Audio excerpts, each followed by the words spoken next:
Fala pessoal, tudo certo? Sejam muito bem-vindos a mais um episódio do Block Insider Podcast, o seu podcast semanal sobre criptofinanças e tecnologia. Meu nome é Nicolas Sack, eu sou o seu host. Tenho aqui participando dessa edição comigo o Felipe Hermes, que é o nosso head de conteúdo. Hermes, bem-vindo a mais uma edição do Block Insider. Um prazer ter você aqui com a gente. Maravilha. Muito obrigado, pessoal, pela participação. Não é um tema muito agradável, eu não vou mentir aqui para os nossos convidados. Falar de imposto não é um assunto que eu acho muito legal, mas é importante. E a ideia aqui é tentar ajudar vocês nesse calvário de declaração de imposto de renda. Antes da gente continuar com o conteúdo, deixa eu te contar como você pode ganhar até R$2.000 de bônus de boas-vindas com a OKX. Se você ainda não é cliente da OKX, você é nosso convidado para participar da campanha Teste e Ganhe. Primeiro, você precisa se cadastrar nesse link aqui embaixo. Feito isso, basta voltar para essa página e clicar em participar para estar dentro da promoção. Em seguida, você precisa realizar 3 missões. Eu sei, parece muita coisa, mas por R$2.000 eu te garanto que é bastante simples. O primeiro passo é depositar qualquer cripto no valor equivalente a $20. O segundo passo é seguir o bot de DCA do Blocktrends. Esse bot está programado para realizar compras periódicas de Bitcoin. Ao atingir $500 de compras, você já recebe $50 de cashback. É isso mesmo, são 10% de cashback sobre esse valor investido. Mas você pode obter retornos ainda maiores. Basta você depositar, como está sendo exibido aqui na tua tela, e você vai obter agora os bônus de 100, 200 ou $300. Fazendo isso, você pode ganhar até $2.000 de cashback no valor investido. E não só isso, você vai estar dentro da exchange voltada para o público brasileiro, com maior segurança, robustez e liquidez do mercado nacional. Além, é claro, de ter o melhor atendimento do país, segundo o site Reclame Aqui. Essa é a sua oportunidade de ter ainda mais ganhos e estar protegido com a OKX. Clique no link na descrição e saiba mais. Pois é, o Hermes já adiantou o nosso tema, né? A gente vai falar um pouquinho mais sobre imposto de renda pessoa física, e para isso a gente trouxe 2 especialistas para discutir esse tema tão importante com a gente, ligados à tributação de cripto, né? Então, a gente tem aqui, para enriquecer essa nossa conversa, a Tagra Gonçalves, que é especialista em tributação cripto e CEO da TSG Consult, e o Luiz Fernando Cabral, que é professor de contabilidade e administração e fundador da Contador do Trader. Tagra, Luiz, sejam bem-vindos ao Block Insider. Muito obrigada, boa tarde. Vamos falar um pouquinho desse tema espinhoso. Boa tarde a todos, é um prazer imenso, Nicolas, sempre um prazer estar contigo. Eu adoro, então, assim, ao contrário do Felipe, eu sou apaixonado por esse tema, eu sou apaixonado pela contabilidade e acredito muito que nós podemos agregar valor. Tomara que eu consiga sair ileso, porque no Office já estavam fazendo um monte de ponderações, eu prefiro que eu chegue meio assim de surpresa, então criou-se uma certa ansiedade no meu coração, então eu tô louco para a gente começar e desbravar esse mundo. Não, vamos embora. Em minha defesa, o tema não é legal, mas eu gostaria de salientar a importância do contador, que é o cara que está aqui para nos defender do Estado, né? em vários sentidos, né? Mas vamos lá, acho que, mais uma vez, obrigado pela disponibilidade de vocês e por participarem aqui com a gente. Apesar de ser um tema desafiador, porque a própria tributação de cripto ainda é desafiadora, né? E a tributação em geral no Brasil é muito desafiadora. A gente sabe que são meses que o brasileiro trabalha para conseguir honrar aí com as suas responsabilidades tributárias, né? Mas ainda assim, esse é um tema, justamente por ser complexo, é um tema fundamental da gente abordar, em especial num podcast que fala muito sobre educação financeira, como é o Block Insider, né? Lembrando que esse podcast é oferecido pela OKX, que é a principal exchange de criptoativos aqui do Brasil, com a melhor nota no Reclame Aqui, e que te dá aí até 350 Tethers de bônus para você iniciar as suas operações, então de boas-vindas. Você tem algumas missões que você precisa fazer. Se você quiser mais informações, é só você acessar o link da descrição ou esse QR Code que está aqui no canto direito da tua tela, para você ficar por dentro de tudo que você precisa fazer para participar. Mas agora vamos, então, à nossa conversa, começando, como sempre, pelo básico. Por quê? E aí eu vou deixar vocês à vontade para responder, quem preferir, por que se deve declarar criptomoedas, né? Acho que hoje, mais do que nunca, fica claro que é muito difícil, por conta do aumento da fiscalização, você fugir do leão, né, com relação não só a cripto, mas com uma série de outras outros ativos, mas em cripto a fiscalização tem ficado cada vez mais sofisticada e se apoiado em ferramentas, inclusive, de ciência forense, de análise on-chain e uma série de outras ferramentas bastante sofisticadas para rastrear quem está movimentando grandes valores e não está informando isso à Receita Federal, né? Então, eu queria ouvir de vocês por que declarar criptomoedas e quais são as punições caso você declare errado ou não declare. Pode começar, Luiz, fica à vontade. Tá, então vamos lá, jogou a pressão para mim, né? Não, se quiser também pode falar, não tem problema. Eu ia fazer uma analogia só, que não adianta você casar e continuar levando vida de solteiro. É basicamente isso. Se meteu no mercado financeiro, tem que ser adulto e assumir as responsabilidades. Basicamente, eu posso começar assim. Eu vou me basear nos conceitos contábeis, né? Então eu vou trazer primeiro minha área de conforto, depois eu vou me soltando um pouco mais. Fique à vontade. A Receita Federal, ela realmente trabalha com conceitos contábeis. E o conceito, às vezes, parece complexo, mas no dia a dia é muito simples. Existe um conceito contábil que é aplicação e origem. Então, todo o valor aplicado tem que ter uma origem. Então, veja bem, se nós temos uma situação de que eu tenho um bem, e esse bem, conceitualmente, é tudo que vai trazer benefícios econômicos futuros. Então, em algum momento, ele vai me trazer benefícios econômicos futuros. Ao trazer um benefício econômico e eu utilizar desse benefício para qualquer fins, eu vou ter que dar uma origem para esses fins. E aí a gente vai ter que ir voltando na linha temporal para justificar algo que está acontecendo nos dias de hoje. A obrigatoriedade de declarar é prevista pela legislação, mas vai além da obrigatoriedade prevista na legislação, que ela é nova. A regra mesmo mais clara apareceu em 2022. Porém, antes disso, nós temos um ativo que tem valor de mercado, compõe meu patrimônio, é um bem para mim, e em algum momento eu vou gozar do benefício dele. E eu vou precisar me explicar de onde surgiu. E ao explicar de onde surgiu é que vem a complexibilidade, porque tem que ter uma historinha para contar, não cai do céu. E pode ser que da historinha que eu conte, eu gere mais problemas ou mais passivo, né? Que é aquilo que eu vou ter que apagar, né? Porque geralmente vai ser afetado o meu bolso. Então, por que eu declarar? Porque é um bem para mim.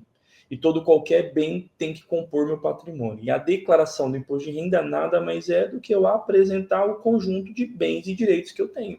E as origens e recursos que eu tive para poder adquirir aquele bem. Muito bom, não, ficou claro.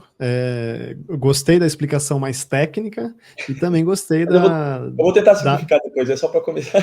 Não, mas foi uma explicação importante, assim, acho que é fundamental a gente trazer essa visão do contador que está enxergando, inclusive calçando os sapatos da Receita Federal e enxergando qual que é o trabalho que eles têm ali para executar, né, e o que precisa ser feito.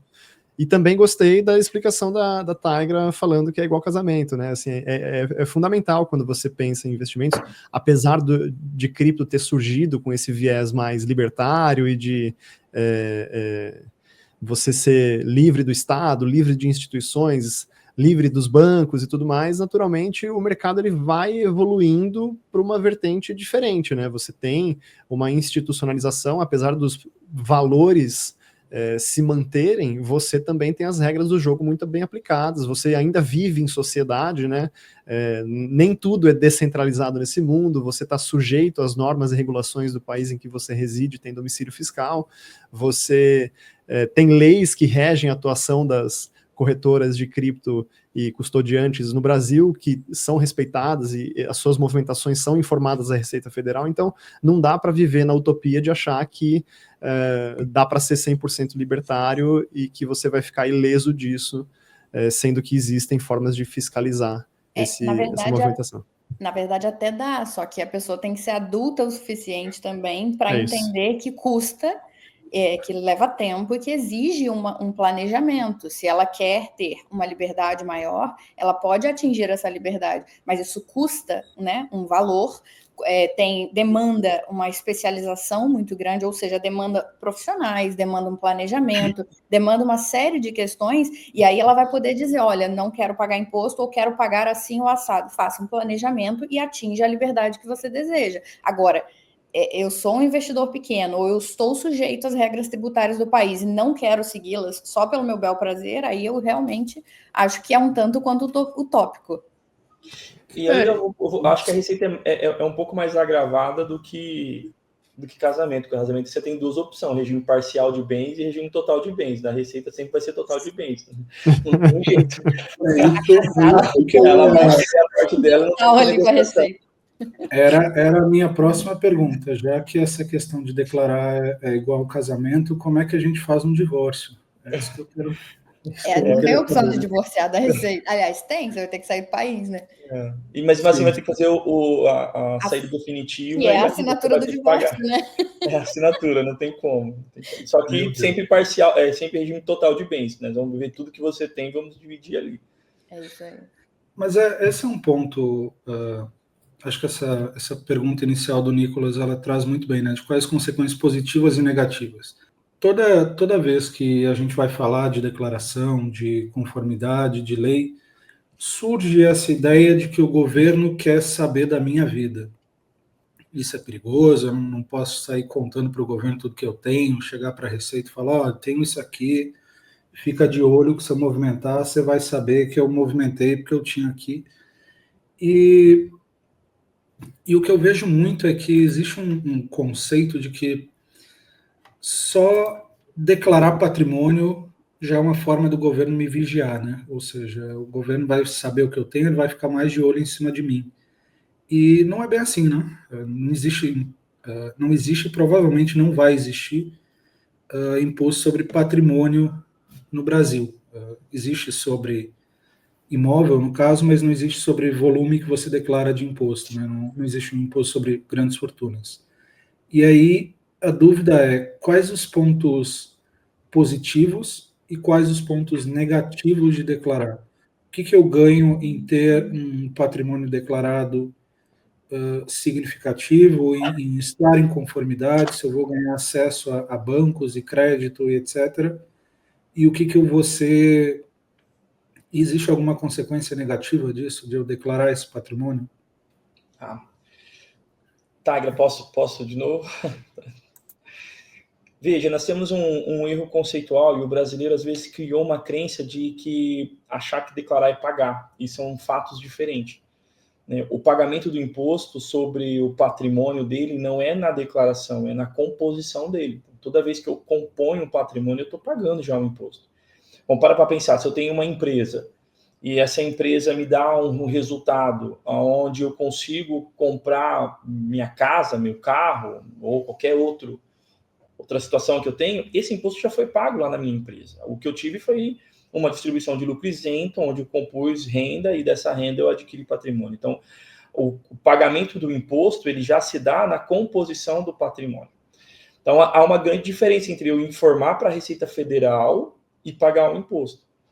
Porque aí a incidência de imposto ela vai se dar sobre fatores específicos. Já a composição do meu patrimônio é eu apresentar para a Receita. E aí a gente tem uma outra, na sua fala tem uma outra situação, né? Que é, por que eu devo apresentar para a Receita? O que eu ganho com isso? Nada, se cumpre a legislação. Nós somos no país, nós somos civil, o país tem regras, e aceitando ou não, concordando ou não, nós temos que cumprir as regras. A legislação exige que todo contribuinte, mediante a critérios de caráter obrigatório, eu apresente o meu patrimônio. Bom, depois da sua fala diz, eu não vejo o pagamento de grandes fortunas, de grande patrimônio. Ontem saiu, o Lula apresentou uma medida em que ele quer levar os R$5.000 para a isenção de imposto de renda, tributando as grandes fortunas. Então já tem esse patamar. Qual é o problema aqui? O problema é que no conceito do conjunto, onde eu criei meu patrimônio, eu já paguei o imposto. Seja na pessoa física ou na pessoa jurídica, eu já paguei o imposto. Eu vou estar pagando novamente o imposto sobre aquilo que eu tenho de patrimônio elevado. Com relação a cumprir a declaração, você não tem perca nenhuma. Na verdade, eu como contador, eu não vejo lugar melhor para você controlar o conjunto de bens que você tem do que na declaração do imposto de renda. A Receita Federal, ela não quer saber a composição só para saber que você tem X valor de patrimônio, mas ela tem a intenção de verificar todo o o leque de informações que construíram aquele patrimônio. Então, eu tenho um vínculo empregatício, a empresa já está informando, eu sou empresário, o contador está informando, eu sou um autônomo, eu preciso informar, a composição do patrimônio só é o final. E para encerrar aqui, se eu conseguir compreender ali a sua dúvida, existe sim, né? Porque daqui a pouco vem a sucessão. E compor o meu patrimônio declarado é apresentar para o meu herdeiro aquilo que eu não vou precisar pagar fora do que já está presente na declaração do espólio. Eu não informar a ocultação, na verdade, e aí a gente pode até sair um pensamento mais chata, porque eu posso sair da linha tributária, porque aqui é só tributário. Eu declaro ou não declaro, eu não vou ser preso. Salvo se eu tiver valores muito consideráveis sem origem. Eu vou sempre ter uma sanção financeira e administrativa. Agora, quando eu oculto renda e oculto patrimônio, eu posso sair da linha tributária e ir para uma linha civil. E aí eu posso responder até criminalmente por ocultar patrimônio e ocultar renda. Então, a composição do patrimônio não tem nenhum motivo de eu não informar, até porque eu não vou pagar nada, porque a composição já foi paga. Então, para mim, é só falta de informação ou uma rebeldia de não cumprir a legislação e achar que porque eu não concordo eu não preciso cumprir. Você entendeu? Eu acho que é mais filosófico, de moral e não moral. Cultural, talvez. Eu complemento só antes que boa parte dessa dúvida de eu não quero declarar é quem tem R$300 em Dogecoin na exchange, né? Então, É cultural, na verdade. Eu também. estava pontuando só a questão de declarar, porque como eu nunca fui CLT, toda a minha relação bancária é uma relação um pouco complicada, né? O banco vê só a movimentação. E aí, no momento que você passa a declarar ou passa a acumular via ETF, o que eu tenho feito nos últimos 2, 3 anos, você passa a ter uma relação diferente com o banco, né? Ele passa a te olhar de uma forma diferente. Na verdade, veja bem, quando a gente não declara, o banco nos convida a se retirar da instituição. Então, não é que eu declare e comece a mudar a minha relação. O banco é uma pessoa jurídica e só para que vocês possam entender eu como contador interno aqui, né? Para uma pessoa física, eu faço 2 obrigações. Eu gero a guia, então eu apuro o resultado, tem que fazer cálculo, tá? Encontro o resultado, gero a guia para ele pagar e declaro o imposto de renda anual. Para a pessoa física é isso que eu faço. Para uma pessoa jurídica, que seja uma instituição financeira, ou uma capital aberta, ou até uma capital fechada, mas que seja de volumes grandiosos, são 45 obrigações acessórias que eu tenho que fazer durante o semestre, trimestre, semestre e anual. E dessas obrigações, eu tenho que apresentar muito mais detalhado do que na pessoa física. Então, quando o banco, a Receita Federal exige que as instituições financeiras apresentem toda a origem de recurso, a movimentação, tem até uma declaração que eu tenho que apresentar se aquele meu cliente está fazendo algo que gera-se suspeita financeira, por pirâmide, qualquer outra coisa. Quando o banco tem uma movimentação financeira como um autônomo, sem um vínculo empregatício, ou sem uma empresa dando suporte para isso, o banco te convida ou você apresenta a sua declaração de imposto de renda, ou ele te convida a se retirar daquela instituição. Então, eu não sei qual foi a situação que você conviveu, mas do que eu vejo muito o banco exigindo que eu mande a declaração de imposto de renda ou o relatório de faturamento para que, ou o recibo de remuneração para que o banco libere linha de crédito ou que ele continue fortalecendo o vínculo dentro do banco. Perfeitamente. Não chegou a esse ponto no meu caso, não, mas é só porque, como não tem aquela carteira assinada para comprovar, então o banco olha muito para a questão de patrimônio, né? Que é quando ele sabe que você é uma pessoa confiável, que ele pode ter boas relações. Nesse ponto... Bancões tradicionais é mais difícil. Então, você vai ter um acesso com o gerente ali, ele vai te falar, pô, Luizão, faz aqui um recibo para mim, porque eles alimentam muita coisa dentro do próprio banco, sem dar muita comprovação. Tipo, bancão mesmo. Estamos falando de Itaú, Bradesco, Santander, esses grandes bancos. Já banco digital, ele vai exigir ou a sua declaração de imposto de renda, ou o balanço patrimonial da sua empresa, ou um relatório de faturamento, ou uma composição de carteira, dependendo dos dividendos, dos rendimentos que você tem nessa carteira, para poder comprovar a sua renda. Então, vai depender muito de cada situação. Perfeito. 2 pontos em relação ao que você falou também, Luiz, que eu acho que são pertinentes aqui, para a gente ir mais no específico, as exchanges exigem isso também, no KYC, né? Então, não é só uma questão bancária. E outra, quando você é autônomo, em geral, não tem esse histórico de assinatura de carteira, e você também não tem um histórico de declarações, e de repente você aparece com um patrimônio muito grande, aí entra na mesma primeira questão que o Luiz explicou ali, que são as origens e aplicações.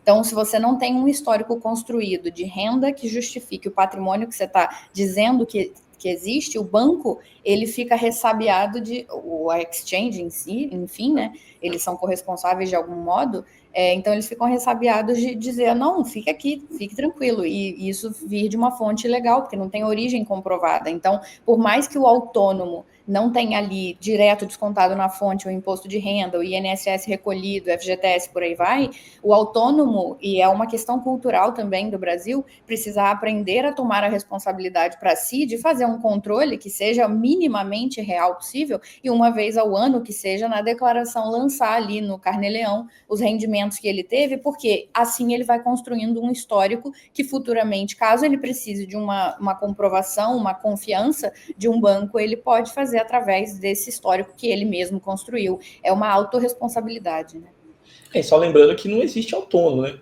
Não existe autônomo. Assim, se eu não tenho um vínculo empregatício, eu tenho uma empresa. Se eu não tenho uma empresa, eu trabalho por conta própria, eu tenho que emitir um RPA. E aí o recibo de autônomo tem incidência de INSS, tem incidência de INSS patrimonial, patronal, e tem a incidência de imposto de renda. Ah, não, mas é pouquinho, então eu abro um MEI. Não, então eu não quadro no MEI, então eu abro uma empresa do Simples. Assim, na legislação, e aí a Receita Federal sempre fala tributário, não olha muito sim, mas ou eu tenho um RPA, ou eu tenho um MEI, ou eu tenho uma empresa. Se nenhum dos três eu faço, ainda eu tenho a oportunidade de lançar recebimentos de pessoa física no ajuste anual, pagando uma tabela progressiva chegando a 27,5. Então, o autônomo aqui é só... A gente tem que tomar cuidado e dizer assim, o autônomo não precisa fazer nada. Não, a legislação exige que ele faça. O brasileiro que não faz. Não tem saída, né? Não tem saída. Porque, assim, é o que eu te falei. Quando for fiscalizar, tem que ter uma historinha para contar. E você, não, é que eu sou autônomo. Aí o fiscal vai olhar. Cadê seu RPA? Não, eu que é pouquinho. Cadê por que você não abriu um MEI? Ah, eu não sabia. E por que você não lançou na declaração? Ah, eu também não sabia. Ok. Não tem desculpa para fugir. Então você assina aqui, paga essa multa aqui, depois a gente conversa ano que vem. É isso. Estou com um pouco de sorte que escrever história é um pouco a minha praia. Já estou um pouco Muito bom. Mas vamos lá, pessoal. Assim, até trazendo um pouco mais agora já para o lado cripto, né? Afinal, aqui a gente é uma EdTech de Web3 e fala muito sobre esse tema, né? Vamos ser objetivo, né? Assim, quais são as formas mais simples de declarar cripto no IR, né? Você tem, naturalmente, algumas obrigações que precisam ser cumpridas no decorrer do ano, em especial se você ultrapassa vendas, né, que ultrapassem 35 mil reais e tenham lucro, você precisa pagar ganho de capital. Isso pode mudar daqui para frente por conta dessas novas normativas, essa nova normativa da Receita que saiu. Tem que pagar o imposto, ou pelo menos informar o valor que você tem em espécie, em dinheiro em espécie na exchange, tem que informar o que você tem de bem na forma de criptoativos. Então tem uma série de etapas que precisam ser cumpridas, não é um negócio assim, não, é só você ir lá e apertar esse botão que você está garantido, né? Existe uma grande vantagem de você operar, por exemplo, numa exchange nacional, é que você vai ter, ou que pelo menos tem uma representação jurídica no Brasil, que você vai ter esse informe das movimentações mensais ali que você faz, sendo feito de maneira automatizada pela própria plataforma, né?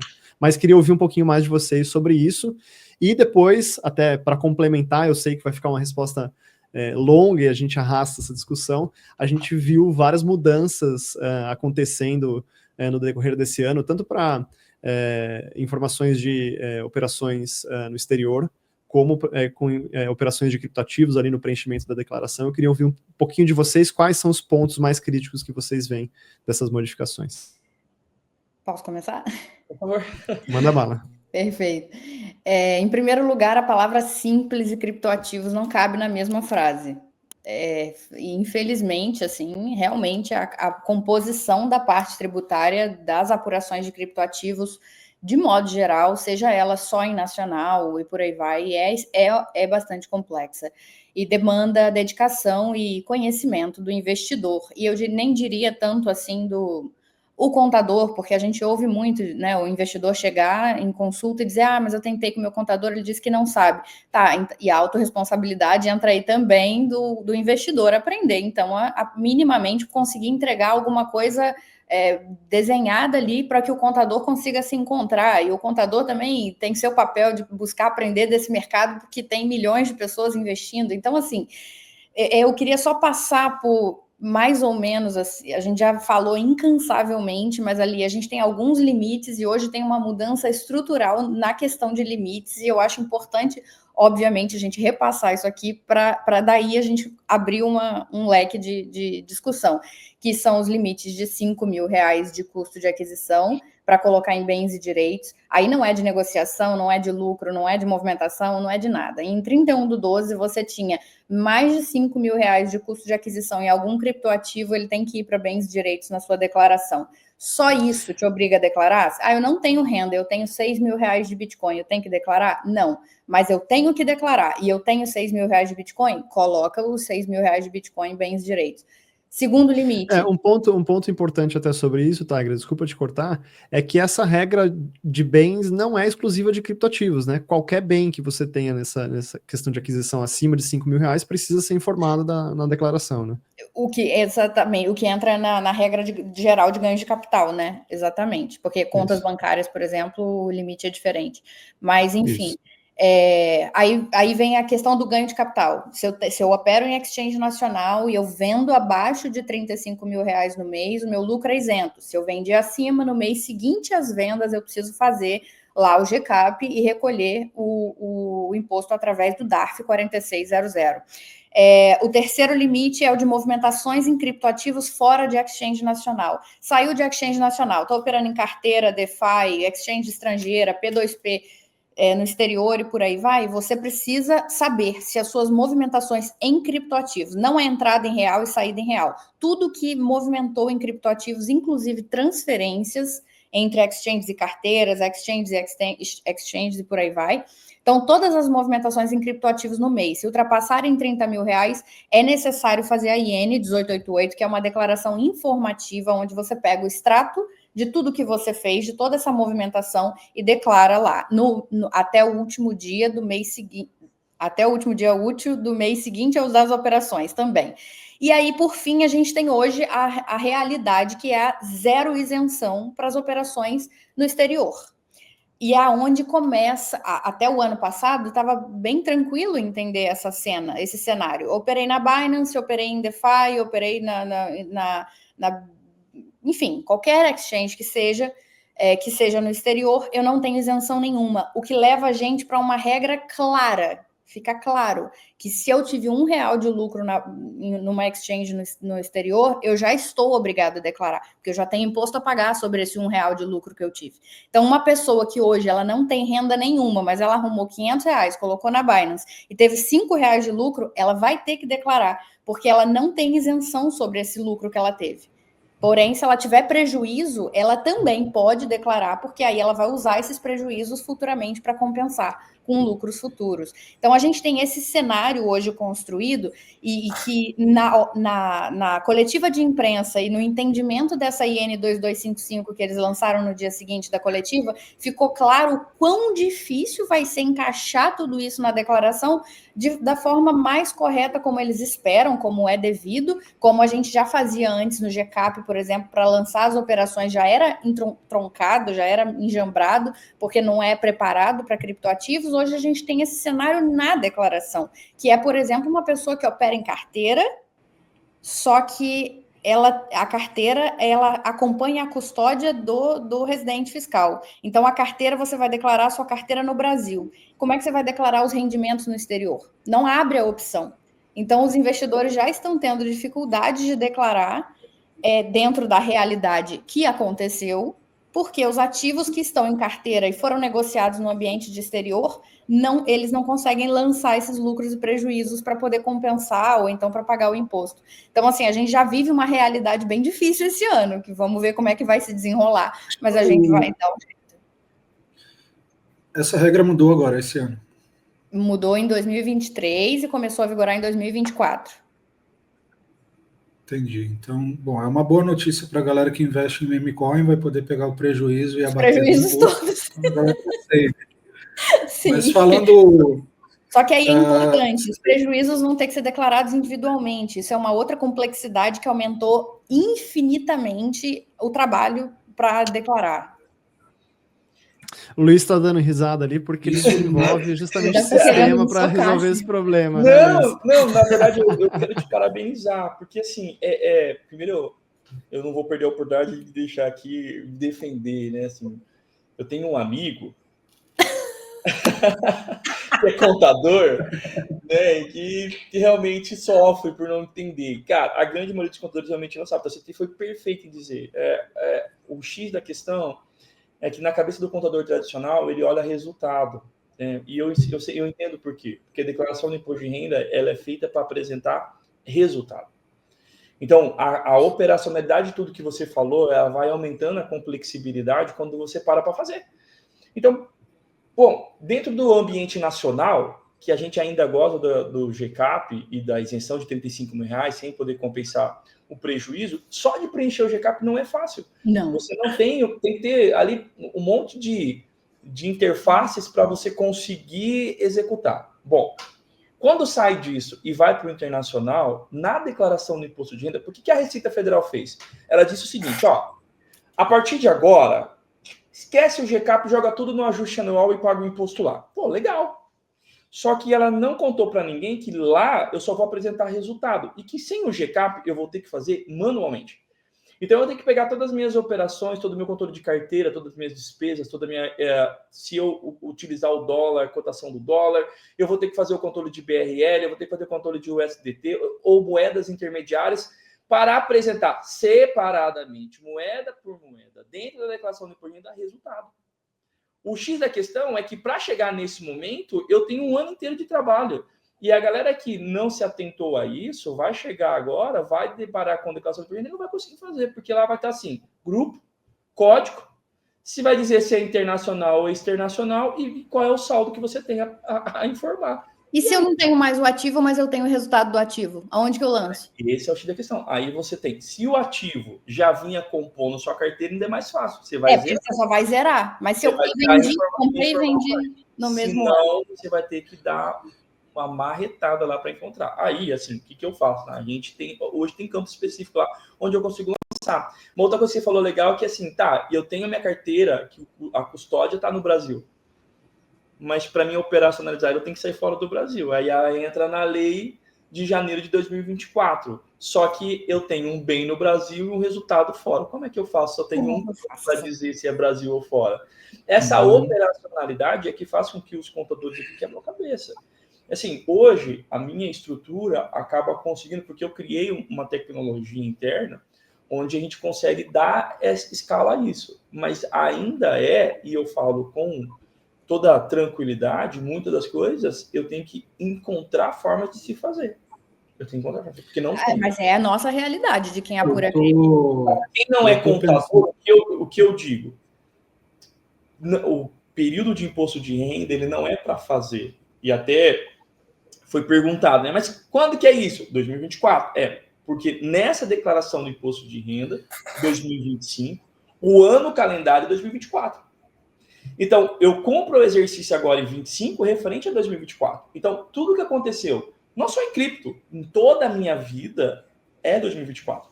Então, nesse período, é o período de transmitir via internet, no período legal, a declaração do imposto de renda.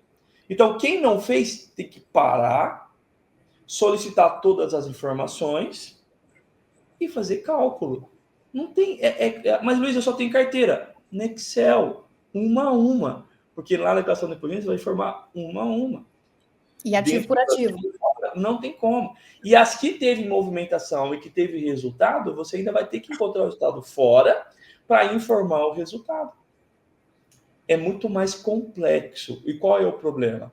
A Receita Federal diminuiu 4 dias úteis esse ano. E tem um terceiro fator mais complexo ainda, Que é esse Desculpa, mas não diminuiu 4, não. Elas, na verdade, na prática, a gente só vai entregar de verdade, com segurança, a partir de 1º de abril. Então, ela diminuiu praticamente 2 semanas, porque do dia 17 até o dia 1º de abril, eu não entrego. Eu não tenho coragem de entregar. Só entrego pré-preenchida. E a pré-preenchida completa só vai estar pronta em 1º de abril. Então, eu estou considerando para mim que esse ano o imposto de renda começa em 1º de abril. É que você vai esperar a pré-preenchida, né? Exatamente. A pré-preenchida não vai trazer inúmeros fatores. Então, não, ela vai mas não é por causa de cripto. Não é, definitivamente não é por causa de cripto. Nossa Senhora, não. Que bom ouvir que você tem escalabilidade, porque escalabilidade hoje para o trabalho de cripto. Eu não utilizo da pré-preenchida como situação de entrega de trabalho. Não, eu uso a pré-preenchida. Esse ano vai ser um pouco mais complexo, mas até o ano passado eu utilizava ela só para fim de conferência. Porque a pré-preenchida, eu excluía muitas coisas. Né? O que é a pré-preenchida? Você vai na padaria, o cara quer CPF na nota? Quero, põe meu CPF aí, aparece lá para mim. E eu tenho que descartar isso aí, que não faz diferença nenhuma essa informação lá. É um retrabalho para mim. Eu tenho que olhar o que eu vou considerar, o que eu não vou considerar. Então, nas exchanges, até foi falar, né, nas exchanges aqui no Brasil, eles apresentam as informações. Só as informações que estão em posição, né? Porque quando há negociação, eu vou ter que encontrar o resultado também para poder entregar. Também então, só sobre as compras que foram feitas na exchange. Exatamente. Transferência para ela não tem preço médio. Em carteira ou em saldo. É isso que eu vou ter, em carteira e saldo. Então, eu utilizo dela.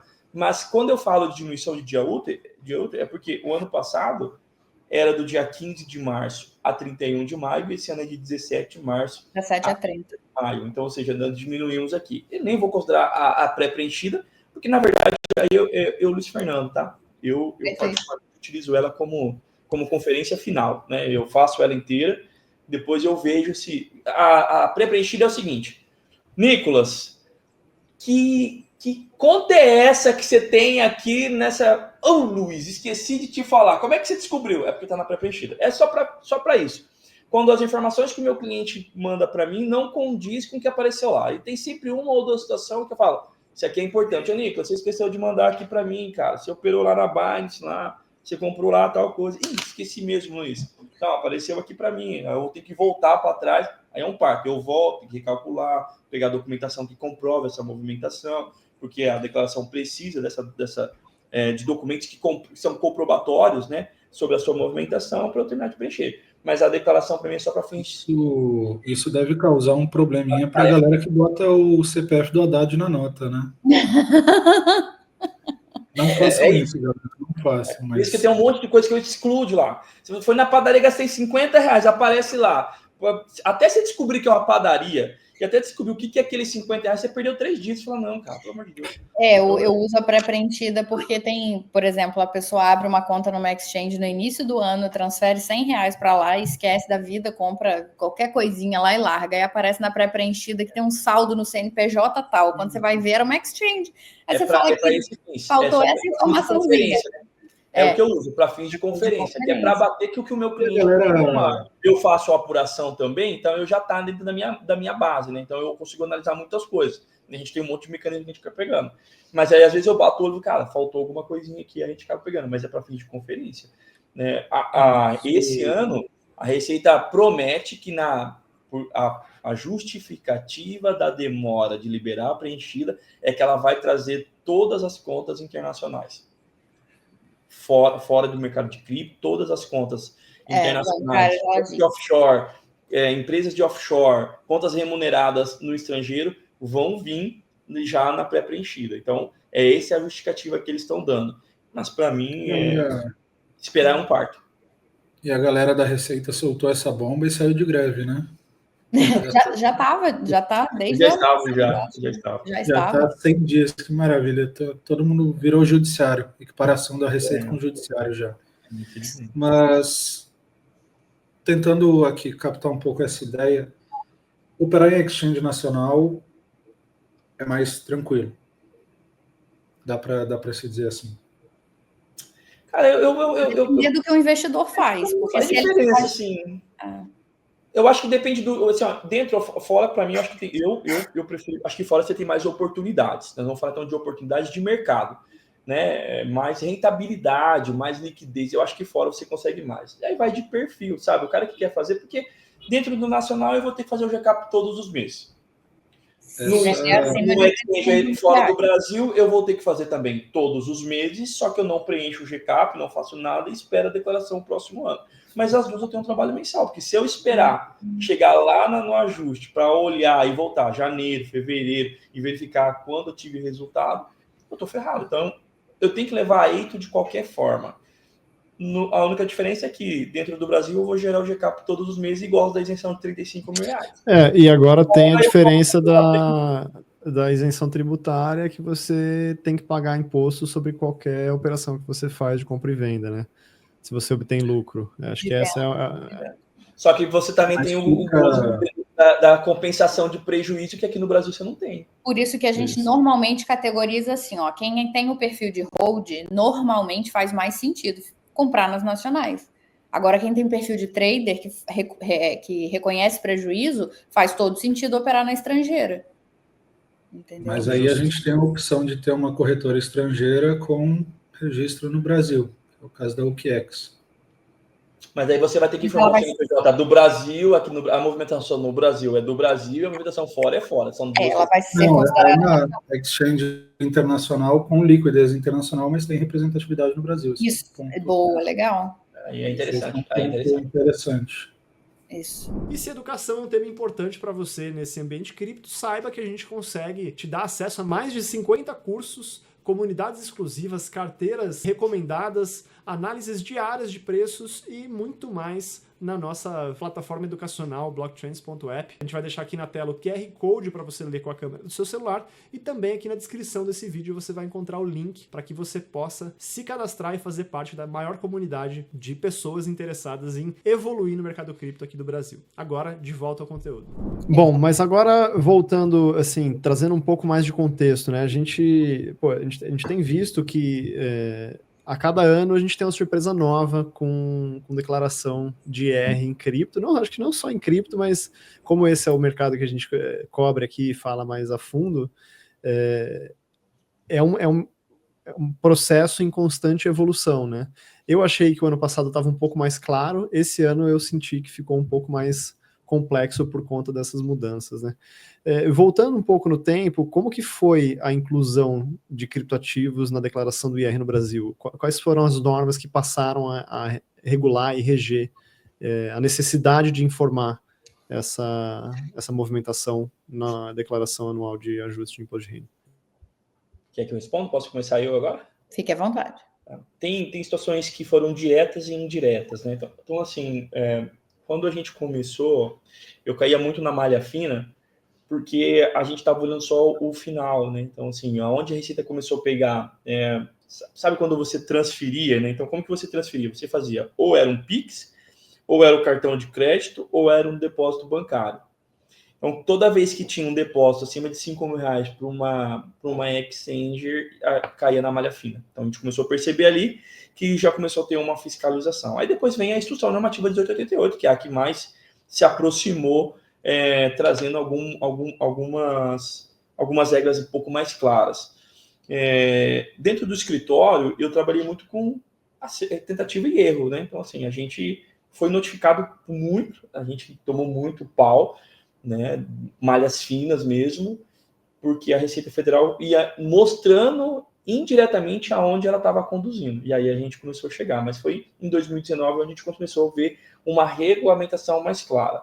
Em 2023, em janeiro de 2024, quando 25 mil CPFs são bloqueados na Receita Federal, e a gente começa a analisar esses CPFs e começa a perceber que não era só em grande escala, até quem estava com um movimento abaixo de R$5.000 também foi fiscalizado e foi autuado, a gente começou a perceber, então, que haveria uma intensificação sobre essa gestão fiscal.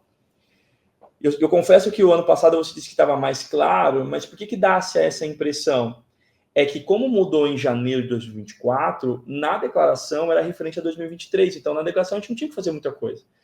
Agora começa um pouco mais sombrio, porque está acontecendo aquilo que foi publicado em janeiro de 2024. Então, essa névoa que a gente consegue enxergar é porque nós estamos agora operacionalizando essa regulamentação que veio em janeiro de 2024. A gente está em cripto, mas para mim o cenário agora não é de cripto. Para mim agora o que mais vai acontecer é contas no exterior.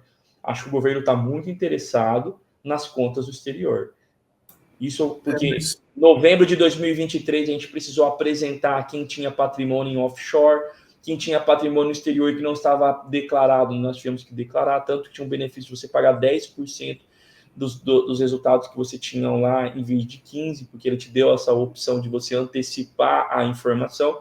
Então eu acho que esse ano a cripto até vai estar em radar, mas eu acho que o Ministério Público e a Receita Federal estão olhando nas contas do exterior, assim, conta nos Estados Unidos, conta de offshore em paraísos fiscais, que tenha ou não remuneração. Eu acho que esse é o foco deles agora. É óbvio que criptomoeda acaba passando, porque, de modo geral, também é uma conta no exterior e que também pode ser remunerada, e aí eles vão acabar incluindo. Um adendo em relação à parte macro, o FMI considera, né, como padrão que cripto seja contabilizado como importação nas contas nacionais, né? E quando você olha para esse critério, cripto é o ativo mais importado pelo Brasil, ou seja, supera petróleo e derivados, supera manufaturados, são 15 bilhões de dólares, salvo engano, importados. E aí você tem um contexto macro de fragilidade do câmbio, em que brasileiros estão importando muito cripto, tem uma conta de serviços bastante alta, né, de Netflix, de facilidade, de Uber, etc. E tem uma febre de bets rolando, que é outra coisa que também faz uma saída de dólar interessada. Então, talvez não seja o foco da Receita, talvez não esteja olhando agora, porque, enfim, brasileiros têm 500 bilhões de dólares, até mais, não vou lembrar de cabeça, no exterior. Apesar de todas as tentativas de declarar lá com o governo Temer, salvo engano a última, né, que garantiu um privilégio para declarar, mas eu diria que nos próximos anos é bem provável que cripto esteja no radar por essa questão de câmbio, de saída de capital, enfim, quando a coisa apertar um pouco no câmbio, não sei se vai rolar também, porque, enfim, a política americana indica outra coisa, enfraquecimento do dólar, né?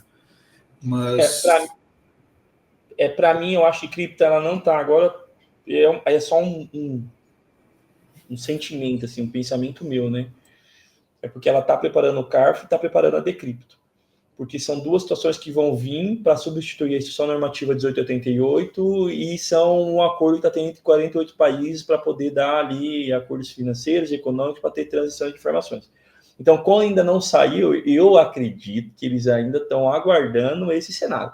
Na hora que a Decrypto aparecer e na hora que o CARF começar a estar validado e efetivo, acho que daí intensifica a fiscalização dentro do mercado de cripto. Por isso que eu apostaria nas malhas finas ou penalidades que vão acontecer, mais na gestão internacional, de que assim, é você ter uma conta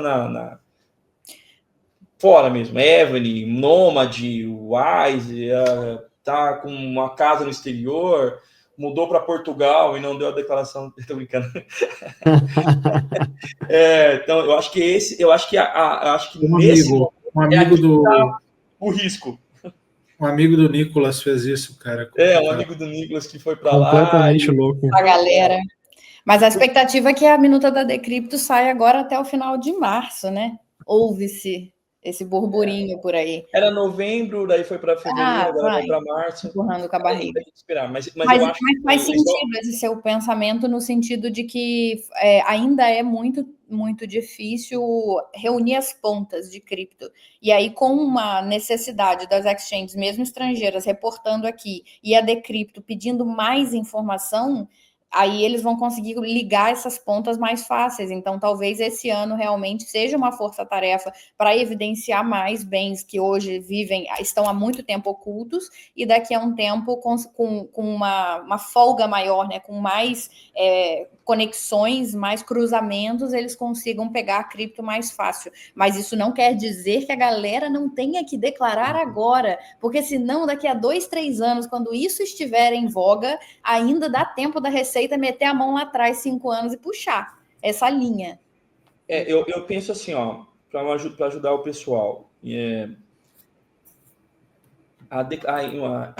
a legislação brasileira, e não é só específico de cripto, tá? A legislação tributária brasileira para a pessoa física diz o seguinte: você é responsável pelas informações tributárias. Quando a gente lê isso, ela não está dizendo que você é responsável ou irresponsável no âmbito moral, mas assim, se eu pegar numa fiscalização algo que você deveria fazer e você não fez, você vai ser penalizado tributalmente e quiçá até criminalmente. Então, quando isso acontece, leva-se muito tempo um fiscal fiscalizar. Para eu passar por uma auditoria, para que eu possa passar, tem que acontecer algum outro fagulho tem que acontecer para chegar até nesse momento. Com essas outras situações que estão criando, o cruzamento passa a ser de forma automática. Então, se você opera B3, por exemplo, é de forma automática, quando a divergência cai na malha fina de forma automática, com a inteligência artificial, o próprio robô da Receita Federal. Aí vai para a mão do fiscal. Então, acho que hoje, cripto ainda eles dependem de algum erro operacional, algum deslize na sua declaração, ou alguma coisa que você faça fora do mercado de cripto para haver mesmo uma auditoria. A partir da Decrypto e do CARF vai começar a ter um cruzamento de forma automática, e aí é onde a Receita ganha escala para fiscalizar. É óbvio que você foi perfeito dizendo que a Receita tem 5 anos para poder te fiscalizar, então você tem 5 anos para passar num processo de auditoria, mas aí quando isso acontece é que vai na mão de um fiscal, aí é onde nós vamos ter que, ele vai abrir todo o leque, aí ele abre o teu extrato bancário, ele vai abrir toda a parte patrimonial, toda a parte de empresa, rendimentos, ali que o fiscal vai conseguir olhar. Mas antes disso tem um processo de cruzamento de informações para verificar se tem alguma pendência aqui. Com o robô e forma automatizada é mais rápido, e que em cripto ainda, para mim, esse é um pensamento meu, para mim ainda eles têm só uma perna, né? A gente pode dizer, né? Só tem uma perna, falta outra para poder cruzar. Essa outra é você que tem que apresentar. E aí como é que eles pegam? Deveria ter apresentado a instituição normativa, não apresentou de forma errada, informações inconsistente, ou na sua declaração de imposto de renda, você não informou a instituição normativa de 88 todo mês, mas na declaração de imposto de renda você informa que você tem, daí já tem uma divergência aqui, e aí é onde pode haver uma leve desconfiança e começar uma auditoria. Mas está vendo que ainda é muito artesanal? Eu preciso olhar muitos cenários para poder fiscalizar. Eu acho que depois, num futuro não tão distante, acabou de dizer que eu também tenho essa informação que é no final de março agora, mas eu não acredito. Para mim, vai ficar para o próximo ano, é só um pensamento, mas haverá um cruzamento de informações muito mais intensa do que tem hoje. E é bom lembrar que o robozinho não tira férias, nem faz greve.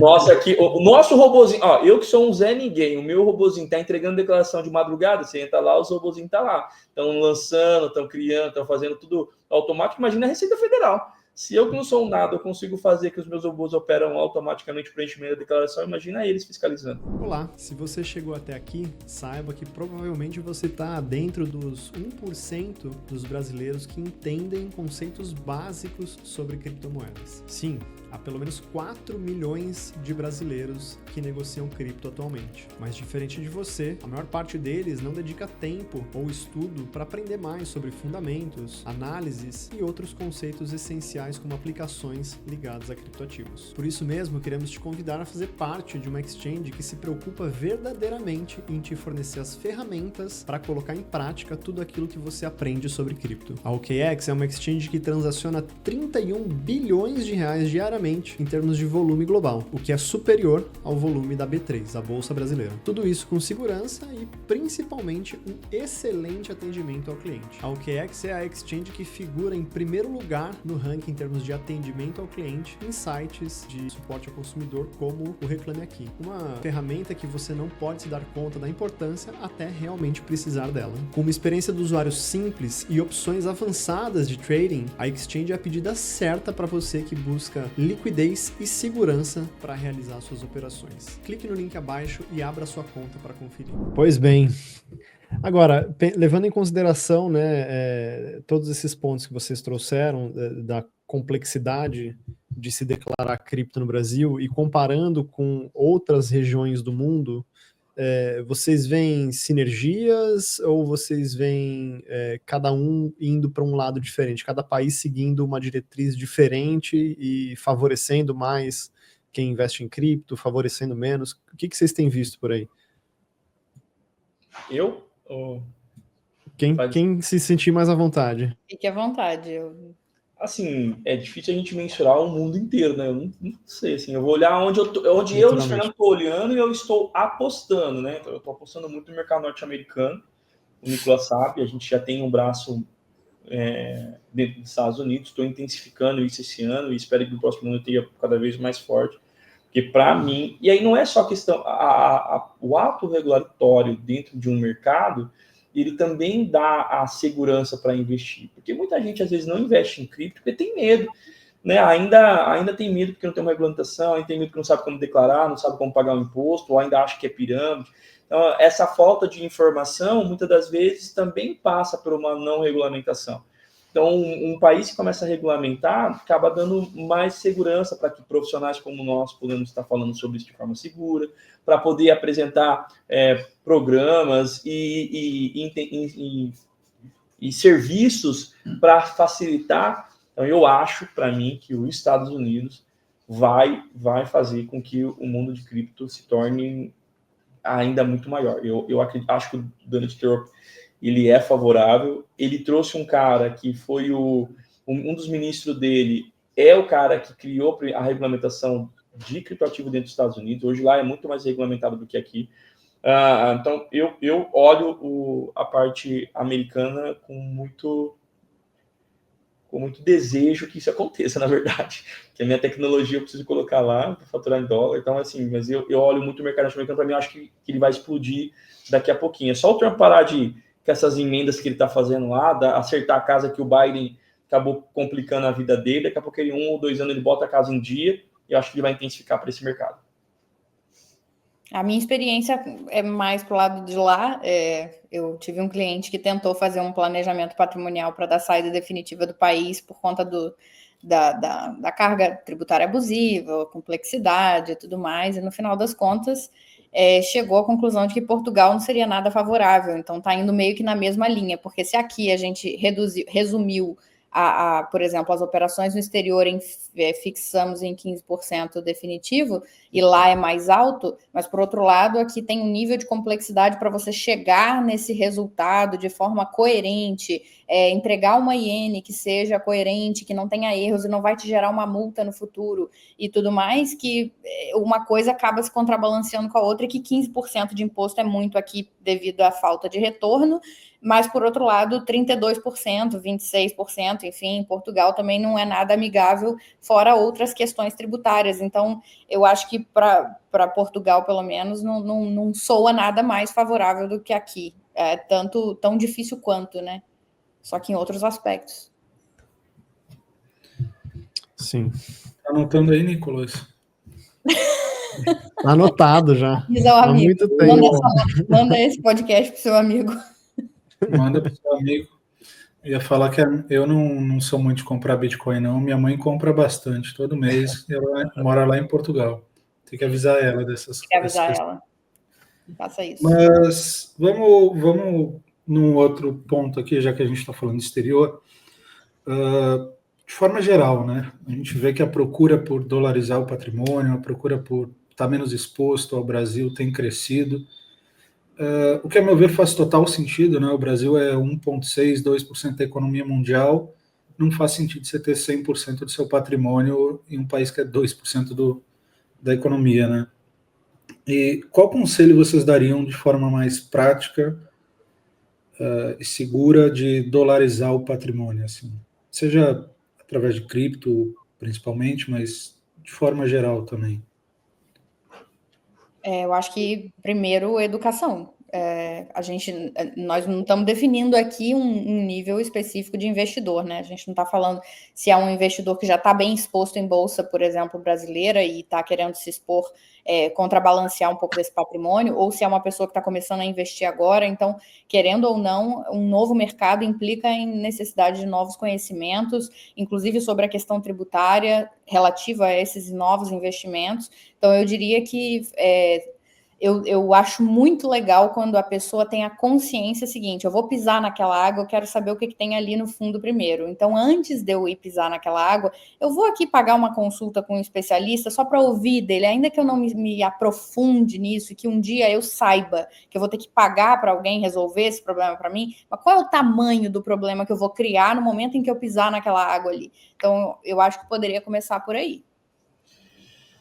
Tá, se fosse eu pudesse falar, eu ia dizer que antes do brasileiro querer investir lá fora, ele tem que ter uma ruptura cultural. Porque assim, o brasileiro ainda quer sair do Brasil, mas dando o jeitinho que nós damos aqui no Brasil.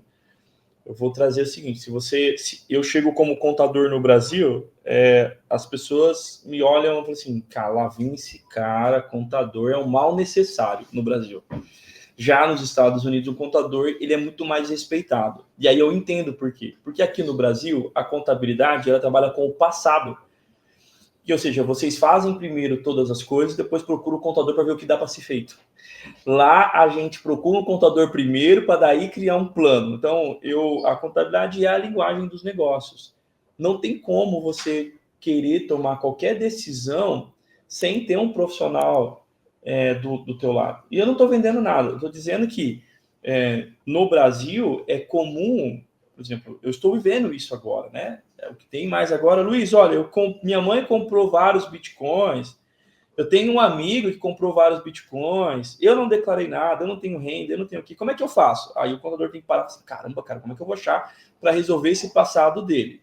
Lá fora é assim, Luiz, eu quero comprar um patrimônio, eu quero comprar um bitcoin, eu tenho isso. Como é que é a melhor maneira para se fazer? Então, antes de você investir no Brasil ou fora, busque um plano, tenha um plano de ação, tenha um planejamento operacional, qual é o melhor ativo, quanto tempo eu vou ficar, e tenha um planejamento tributário de gestão de patrimônio. Então, eu vou pagar tanto de imposto, vou pagar dessa forma, eu vou manter isso daqui registrado na minha declaração, eu não vou registrar, vou botar no CPF, não, vou abrir uma hold, vou abrir uma LLC, vou criar um plano para que eu possa executar. Muito bom. A galera respeita pra caramba, né? Você vê que teve até aquele filme do Batman Contador, né? O filme do Ben Affleck. É verdade. E aquele filme ainda, ele no final ele vacila lá, faz um monte de gambiarra. Eu achei que ia ser um filme mais para salvar a pele do contador, foi para ferrar de isso. O cara é o Batman, né? Então ele é meio complicado, assim, psicologicamente. Então... Mas ali você viu que naquele filme a essência é o quê? Como o contador tem as informações na mão, né? Ele não precisou, ele já tinha as informações, ele só conduziu. E o contador tem realmente, nós somos a linguagem do negócio, mundialmente falando. A contabilidade tem essa leitura, né? É uma ciência, a gente estuda o patrimônio, então nada melhor de contar. Assim como eu vou operar cripto, eu vou sozinho? Não, vou trazer o Nicolas, vou trazer a galera para poder me ajudar, qual o melhor ativo, qual o melhor caminho, qual a melhor plataforma, como é que eu faço a melhor transações. Tem que ter um profissional. Sozinho, acho que a curva de aprendizado você precisa de alguém. Depois que você aprendeu, aí faz sozinho. Um ponto... Tem um curso meu no Block Trends Pro chamado A História da Moeda no Mundo, né? Que é um curso que começa ali em 6.000 antes e vai até o Bitcoin. E lá pelo meio, né, cronologicamente, você está na parte da contabilidade que levou ao desenvolvimento do sistema financeiro na Europa, né, ali com Fibonacci. Então, ali quando você está na hora, mais ou menos 30.728 do curso. A galera chama de apocalipse sinal, porque o curso tem a duração muito maior que os demais, mas é porque eu fico tergiversando e contando história no curso. Então, estou seguindo uma linha aqui, mas eu lembro de outra história e caso interessante, como é o caso desse curso, né, a história da moeda no mundo, e, enfim, foi ali a contabilidade bancária que levou ao descobrimento, levou a gente a estar aqui no Brasil, né? Então, o contador tem um papel histórico importante também. A contabilidade ela surgiu antes da escrita, né? Eu dava aula de teoria da contabilidade e eu gostava de contar essa historinha, né? Então, assim, os caras tinham o inverno, ele colocava todo o rebanho dele dentro de uma caverna e ele ficava controlando, né? Aí ele matava uma para poder comer, matava duas para poder se vestir, e aí depois o estoque dele abaixava quando voltava o verão. Então a contabilidade já existia ali antes da escrita. Então eu vou defender a contabilidade, até porque eu sou apaixonado, eu gosto de verdade. Eu adoro fechar balanço, demissão de resultado. A contabilidade como estratégia, eu acho legal. Eu só não ganho nada da Receita Federal, deixando bem claro aqui, eu não ganho nada, bem que eu poderia ganhar uma comissão, mas não ganho nada. Pessoal, não, o muito Nicolas bom. já fez o papel de defender a Receita aí no começo do podcast, então a galera da Receita sinta-se representada na figura do Nicolas aí, que já fez todo É isso, por a favor. mise-en-scène ali. Justíssimo. Pessoal, assim, eu adoraria continuar esse papo. A gente tinha pelo menos mais umas 4 perguntas aqui que a gente queria fazer para vocês, mas, como tradição, a gente mantém esse podcast em 1 hora por edição. Espero que a gente tenha a oportunidade de conversar mais, seja aqui no nosso YouTube, né, em lives que a gente transmite, seja nas lives que a gente faz exclusiva para os nossos assinantes do Block Trends Pro. São lives fechadas, só para quem assina a plataforma, seja na forma de cursos que vocês tenham interesse em participar junto conosco. Então, deixo aberto aqui o convite a vocês dois. Agradecer pela participação, é sempre um prazer conversar com gente que entende do assunto, então foi muito bom tê-los aqui conosco e abrir para considerações finais aí, rapidinho de cada um de vocês, para a gente poder encerrar. Pode Como começar. um bom cavaleiro, eu vou deixar as damas primeiro. Ok, tudo bem. Bom, eu tinha bastante coisa para dizer também. Acho que podemos combinar novas conversas. Acho que tem bastante ainda a abrir sobre o assunto.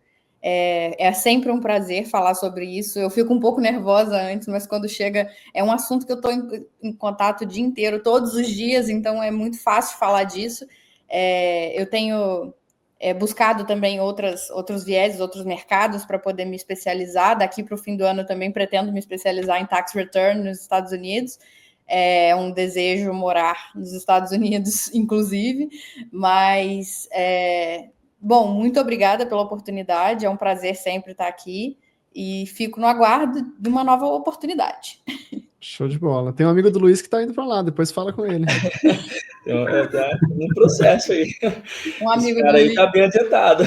Beleza. Não, eu agradeço, né? Assim, peço desculpa se de alguma forma apresentei informações de maneira deselegante, né? A gente tenta ali, eu gosto de falar desse assunto, às vezes a gente acaba, eu tenho um péssima mania, minha esposa que fala isso, então, assim, você começa a se empolgar, você aumenta o tom de voz, né?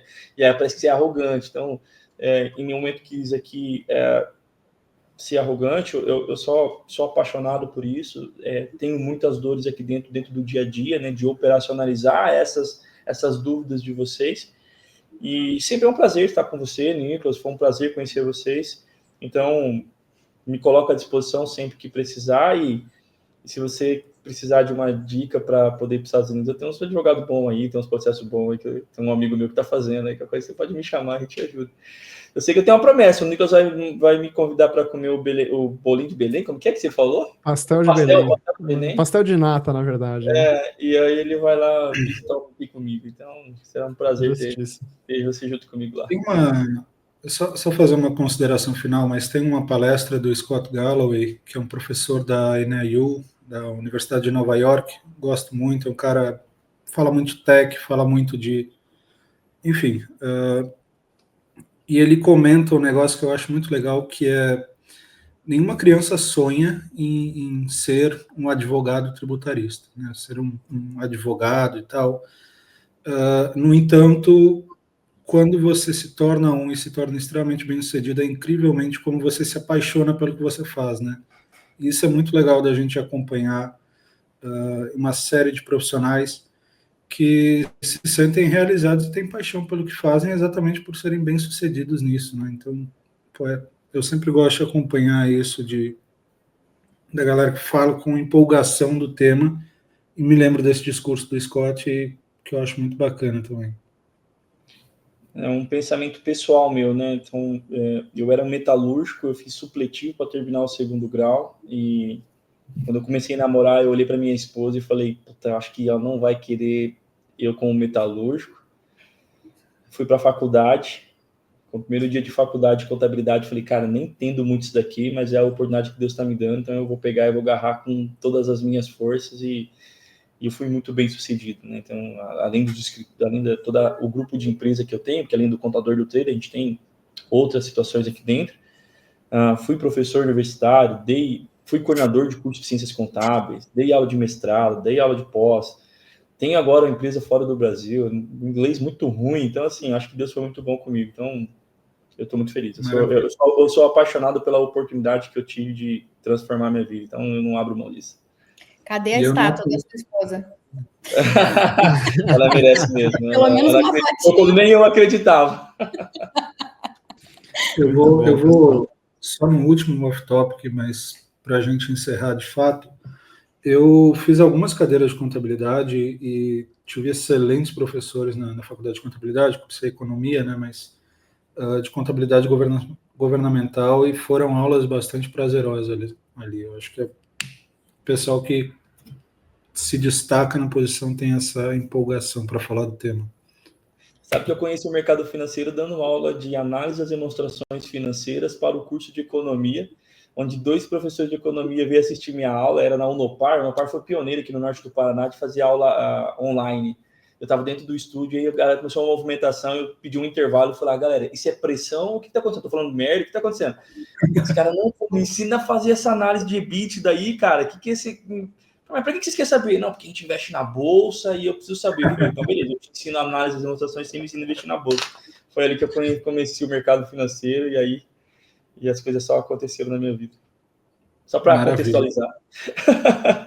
Maravilha. Muito bom, muito bom. O Nicolas falou, o papo podia se estender por muito mais, mas a gente mantém fiel a 1 hora aqui.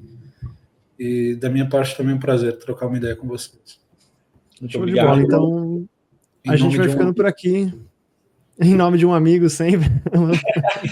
No amigo, de uma mãe, a gente vai estar por aqui. É isso. Queria agradecer você que ficou com a gente aqui até o final. Se você ainda não é inscrito no canal, considere se inscrever. Ative o sininho de notificações também, para receber sempre alertas quando a gente subir conteúdos como esse.